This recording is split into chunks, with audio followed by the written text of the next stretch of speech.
तेरी आशिकी के कहर को शब्दों में बयां नहीं कर सकता है बदन। मैं कह रहा हूं कि तेरी आशिकी के कहर को शब्दों में बयां नहीं कर सकता है बदन। बस इतना सा समझ ले कि तेरे आशिक पर शहीदी का साया है। जय हिंद साथी। उम्मीद करता हूँ आप सभी लोग बेहतर हो गए। कल की क्लास में हम लोगों ने भारतीय संविधान के भाग 3 को कंप्लीट किया और मौलिक अधिकारों के बारे में हम सभी को जानकारी होनी ही चाहिए। जरूरी नहीं कि हम किसी प्रतियोगी परीक्षा की तैयारी कर रहे हो तभी। एक सामान्य नागरिक होने के नाते भी, एक भारतीय होने के नाते भी हमें कम से कम हमारे संविधान की, हमारे अधिकारों की, हमारे कर्तव्यों की जानकारी होनी चाहिए। तो जो भी विद्यार्थी लगातार यूट्यूब चैनल के थ्रू मतलब मुझे फॉलो कर रहे हैं या फिर मतलब इंस्टा के थ्रू या कहीं ना कहीं से भी मतलब जुड़े हुए हैं, तो मैं उनसे अपील भी कर रहा हूँ कि आप अपने सगे संबंधी जो भी आप लोगों से जो जुड़े हुए लोग हैं उनको इतना तो ज़रूर मतलब बोला करो कि जो बेसिक सी चीज़ें हैं ना, जैसे मतलब चाहे वो हिस्ट्री की बात हो, पॉलिटी की बात हो, ज्योग्राफी की बात हो, ये जो सामान्य जागरूकता की बात है, तो वो हम सभी को जानकारी होनी चाहिए। उसके लिए ये नहीं है कि सिर्फ पढ़ने वाले बच्चों को ही वो जानकारी हो। वैसे भी तो मैं बोलता रहता हूँ चलते फिरते कि जीएस के बिना ज़िंदगी अधूरी है। तो जीएस के बिना ज़िंदगी अधूरी का मतलब क्या है? इसका मतलब ये है कि जो सामान्य जानकारी है, सामान्य जागरूकता है, अगर वो हमें नहीं है तो फिर हम बस ठीक है जी रहे हैं, काट रहे हैं पशुओं की भांति ज़िंदगी। चलो आज हम लोग पढ़ने वाले हैं भाग 4, नीति निर्देशक तत्व डीपीएसपी। अनुच्छेद 36 से लेकर 51 तक इसका भारतीय संविधान में उल्लेख है। और ये जो नीति निर्देशक तत्व हैं, इनको देखो, ये नीति निर्देशक तत्व, इसमें जितने भी प्रावधान हैं, ये प्रावधान राज्य के नीति निर्देशक तत्व हैं। मतलब राज्य को नीति बनाते समय निर्देश देते हैं, या फिर राज्य नीति बनाते समय इन प्रावधानों को ध्यान में रखता है। या फिर हम ये बोल सकते हैं एक तरीके से जो मौलिक अधिकार हमें मिले हुए हैं, ये भी एक तरीके से अधिकार ही हैं। लेकिन जो मौलिक अधिकार हैं, उन अधिकारों के लिए हम लड़ सकते हैं सरकार से, उन अधिकारों को हम मांग सकते हैं, वो अधिकार सरकार को हम दे, वो सरकार हमें देगी ही, अनिवार्य है। लेकिन इन प्रावधानों को सरकार मतलब ध्यान में रखेगी जब वो नीति बनाएगी तब। और ये भी एक तरीके से तुम्हें मतलब अधिकार के रूप में मतलब दिखाई पड़ेंगे, और आपको पता चलेगा कि इनमें से बहुत सारे आर्टिकल्स हैं जिनको मतलब सरकार या तो डायरेक्टली लागू कर चुकी है या फिर मतलब उनके आधार पर नीति बनाई है। और वो सरकार के जो मैनिफेस्टो होते हैं, जब वो मतलब आप लोगों के लिए कि हम ये वाला काम करेंगे, ये वाला काम करेंगे, तो वो नीति निर्देशक तत्व आप लोगों को दिखाई पड़ेंगे जरूर। तो हम देख सकते हैं कि जो नीति निर्देशक तत्व हैं, इनको हमने एक देश के संविधान से लिया है। उस देश का नाम है आयरलैंड। तो ये प्रश्न आ जाता है पेपर में कई बार कि मतलब नीति निर्देशक तत्वों को किस देश के संविधान से मतलब लिया गया है। तो सोर्स है वो कहाँ का संविधान है भाई? आयरलैंड का संविधान है। और नीति निर्देशक तत्वों के बारे में क्या जानकारी है वो देखो। आर्टिकल 36 में लिखा है नीति निर्देशक तत्वों के संबंध में राज्य की परिभाषा। तो नीति निर्देशक तत्वों के संबंध में राज्य की परिभाषा क्या है? तो इसके लिए सिंपल सी बात है, हमने आर्टिकल 12 पढ़ा था और राज्य की परिभाषा उसमें थी। राज्य का मतलब क्या है यहाँ पे? चाहे तो सेंट्रल गवर्नमेंट की बात हो, लोकसभा, राज्यसभा, राष्ट्रपति, उपराष्ट्रपति, प्रधानमंत्री, मंत्रिमंडल, सारा का सारा मामला, फिर या फिर स्टेट की बात हो तो विधानमंडल, विधानसभा, विधान परिषद, फिर मतलब मुख्यमंत्री, राज्यपाल, या फिर मतलब अन्य सभी मंत्री और विधायक तक सारे के सारा। मतलब हम ये बोले एक तरीके से जितनी भी जो गवर्नमेंट बॉडी हमें दिखाई पड़ रही है वो सब राज्य है। क्या है वो राज्य है। तो वही परिभाषा यहाँ पे भी है, कोई दिक्कत नहीं है। मतलब राज्य की जो परिभाषा है आप लोगों को समझ में आ गई होगी।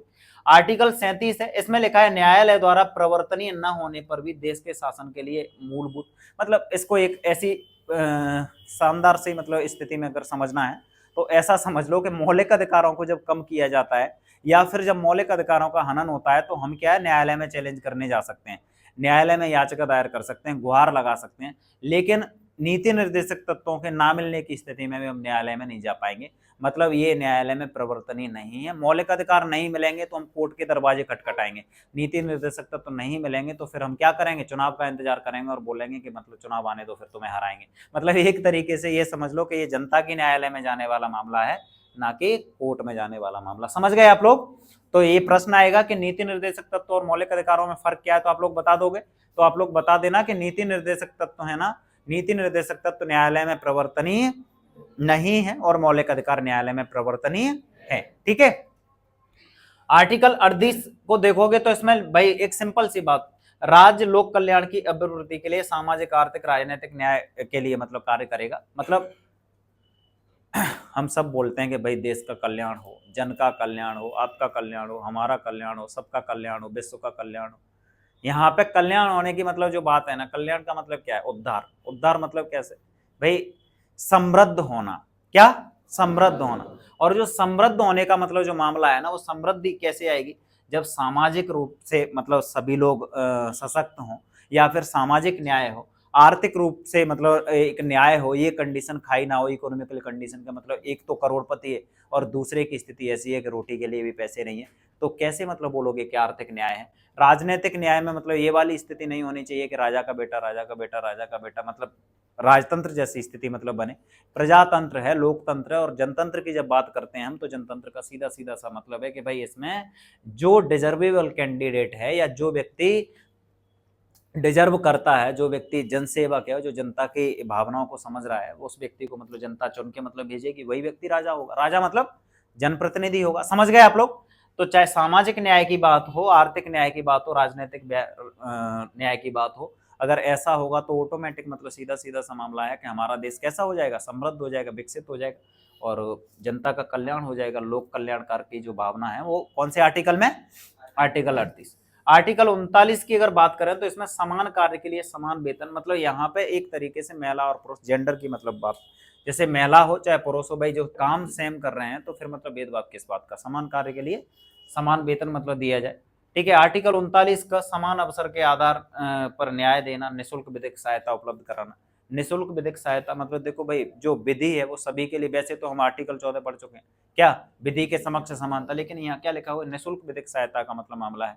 तो जरूरी नहीं है ना, मतलब यहाँ पे राज्य ऐसी नीतियां मतलब बनाएगा कि जो कानूनी प्रक्रिया है वो कैसी रहे?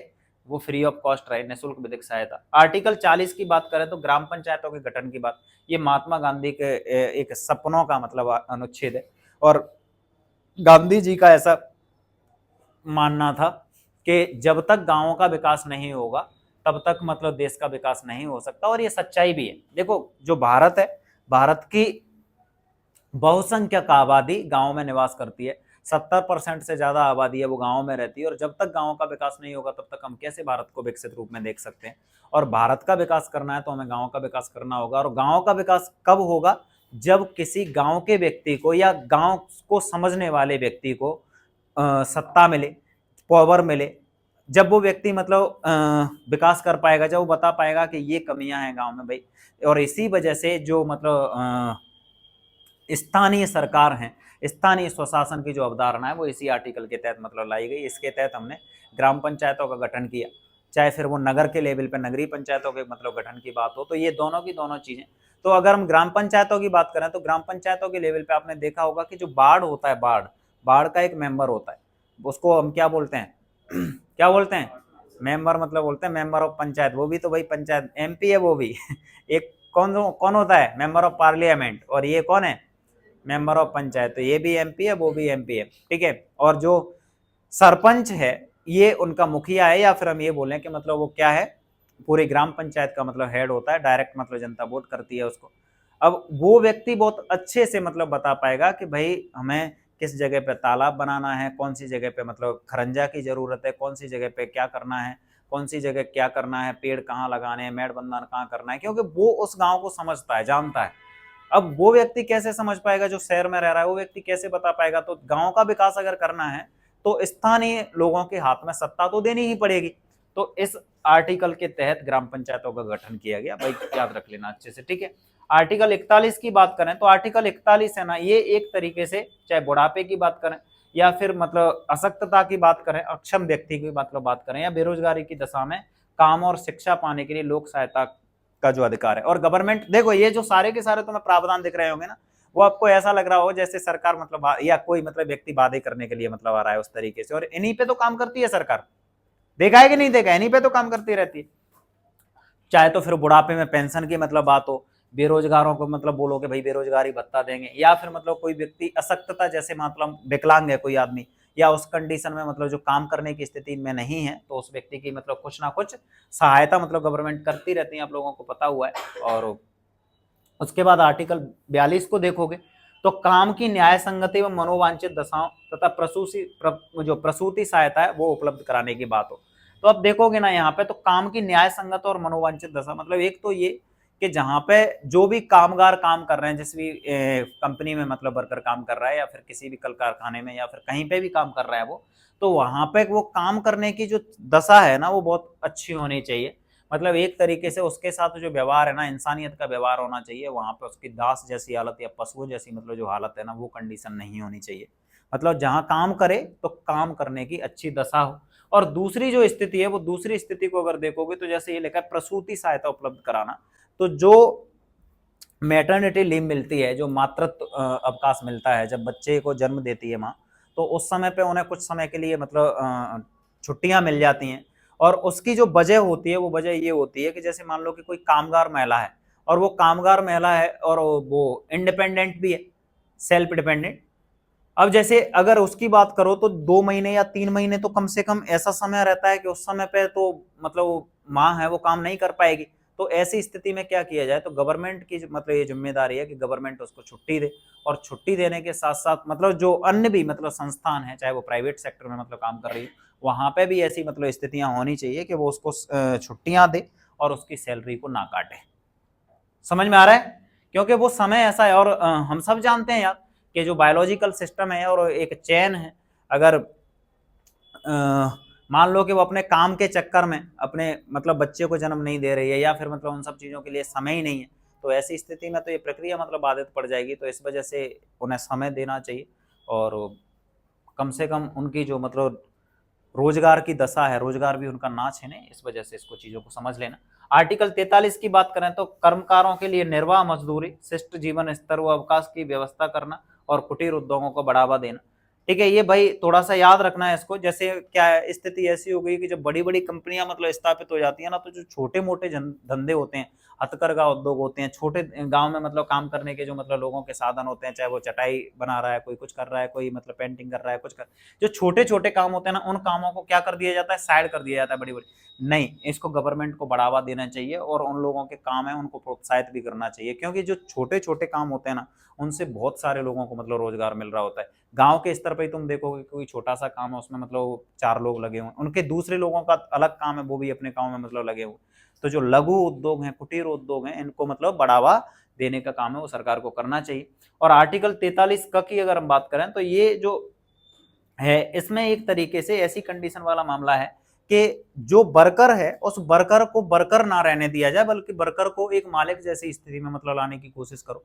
मतलब किसी व्यक्ति को नौकर बनाने की अपेक्षा उसको तुम पार्टनर मतलब बनाओ, शेयर धारक बनाओ, चाहे छोटे लेवल पे मतलब बनाओ, लेकिन उसको कम से कम वो वाली स्थिति में फिर वो व्यक्ति बहुत और अच्छे से काम करेगा। समझ में आ रहा है? क्योंकि जब वो व्यक्ति नौकर है ना, तब तो वो ऐसी स्थिति में रहता है कि मुझे क्या मतलब है, मुझे इतना मतलब पैसा मिलेगा, बात खत्म होती है। और दूसरी स्थिति ये भी रहती है कि मालिक वाले टसन में मतलब रहेगा, लेकिन अगर तुमने जब उसको पार्टनर बना लिया है, चाहे वो मतलब 1 रुपए का भी है, शेयर धारक तो है ना वो, तो ऐसी स्थिति रहेगा तो वो काम भी अच्छे से करेगा, और कम से कम मतलब उस व्यक्ति को आगे बढ़ने के मतलब अवसर भी मिलेंगे, मौका भी मतलब मिलेंगे। ये ठीक है। सहकारी समितियों के स्वैच्छिक गठन और स्वायत्त प्रचालन, लोकतांत्रिक नियंत्रण तथा पेशेवर प्रबंधन को प्रोत्साहित करना। ये जो सहकारी समितियां, एक तरीके से ये समझो कि प्राइवेट पब्लिक पार्टनरशिप पे मतलब काम करे, सरकार मतलब प्राइवेट लोगों के साथ मिलकर मतलब काम करे, तो उससे मतलब चीजें बहुत हो सकती हैं एक तरीके से। आर्टिकल 44 की बात करें तो आर्टिकल 44 समान नागरिक संहिता, बहुत इंपॉर्टेंट आर्टिकल है, बहुत डिबेटेबल भी है, इंपोर्टेंट भी और डिबेटेबल भी है। क्यों मतलब भाई इंपोर्टेंट है और क्यों मतलब इतनी डिबेट होती रहती है इस पे? तो आर्टिकल 44 है ना, आर्टिकल 44 भाई सवाल, अगर हम बात करते हैं कि मतलब यूनिफॉर्म सिविल कोड की जब बात कर रहे हैं, समान नागरिक संहिता की, तो यूनिफॉर्म सिविल कोड तो है ही, सब लोगों के लिए समान कानूनी तो है, लेकिन कुछ कुछ जगह ऐसी हैं कि जहां पे मतलब पता चलता है कि असमानता है। जैसे तुम्हें पता चलेगा कि जैसे विवाह या फिर कुछ परंपराओं में मतलब देखने के लिए मिल जाए, कुछ ऐसे ट्रेडिशंस होते हैं कि देखो इनके लिए है, इनके लिए नहीं है, और इनकी शादी अच्छा ये 4 कर सकते हैं, हम 1 कर सकते हैं, अच्छा ऐसा ये तलाक का मामला है, मतलब कुछ ऐसी चीजें हैं जिनमें मतलब ये दिखाई पड़ता है। तो इस वजह से राज्य कोशिश करेगा कि ये समान हो जाए पूरी तरीके से। अब राज्य कोशिश कर भी रहा है, और आप लोगों को मतलब पता होगा, चाहे वो मतलब ट्रिपल तलाक का मतलब मामला हो, मुद्दा हो, और चाहे फिर वो शादियों 4 शादियों को लेके मतलब कुछ मतलब बात हो, या जो भी है मतलब विवाह कानून है उसको बदलने की बात हो, सरकार काम करती है। ठीक है, आर्टिकल 45 की मतलब बात करें तो 6 वर्ष से कम उम्र के बच्चों को शिक्षा देने का प्रयास करना, मतलब 6 वर्ष से कम उम्र के बच्चों, आर्टिकल मतलब, या हम एक तरीके से इसको ऐसे भी मतलब बोल सकते हैं कि आर्टिकल 21A हमने देखा हुआ है, वो तो मौलिक अधिकारों में ही ऐड है, और उसमें क्या लिखा था, निःशुल्क प्राथमिक शिक्षा का अधिकार। तो प्राथमिक शिक्षा है ना, वो मतलब तुम्हारी मतलब 8th क्लास तक मतलब दी जा रही थी। इसमें आंगनबाड़ी वाला भी मतलब मामला हो गया पूरे तरीके से। तो हम ये बोले कि बच्चा जब पैदा नहीं हुआ ना, सरकार कुछ स्कीम्स के थ्रू, मतलब बच्चा पैदा नहीं होता उससे पहले भी मतलब पैसा देती है माता को। जैसे मध्य प्रदेश सरकार के 6,000 रुपए मतलब बच्चे का भरण पोषण करने के लिए, अच्छे से पोषण मतलब बच्चे का हो पाए।